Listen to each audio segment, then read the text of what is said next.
এই বড় বয়সে এসেও গুজিয়া খেতে ভাল লাগে না? বয়সী শালপাতার গন্ধওয়ালা ছোট ছোট প্যারাগুলো, ১ টাকা ২ টাকার জিনিস। যতই পয়সা থাক আপনার, যাই হোক, এরকম ধরনের অনেক কিছু থাকে যেগুলো আমাদেরকে ছেলেবেলা সামনে এনে দেয়, ইনার সেলফকে সামনে এনে দেয়। সেগুলো আমাদেরকে অনেক সুদ করে দেন দামি গাড়ি, দামি বাড়ি, দামি সমস্ত কিছু, জামা কাপড় সবকিছুর থেকেও।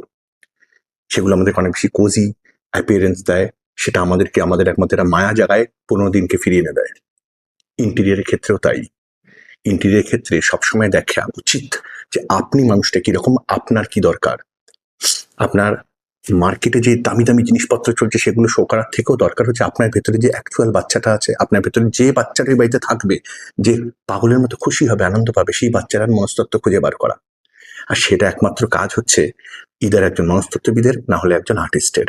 সুতরাং যে কোম্পানি এই দুজন ধরনের মানুষ নিয়ে তৈরি উপরতলায়, সেরকম ইন্টেরিয়ার কোম্পানির আপনার খোঁজ করা উচিত।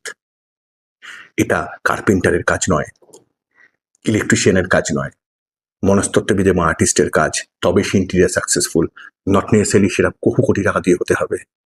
আমরা তাই চেষ্টা করি চৌকাঠে।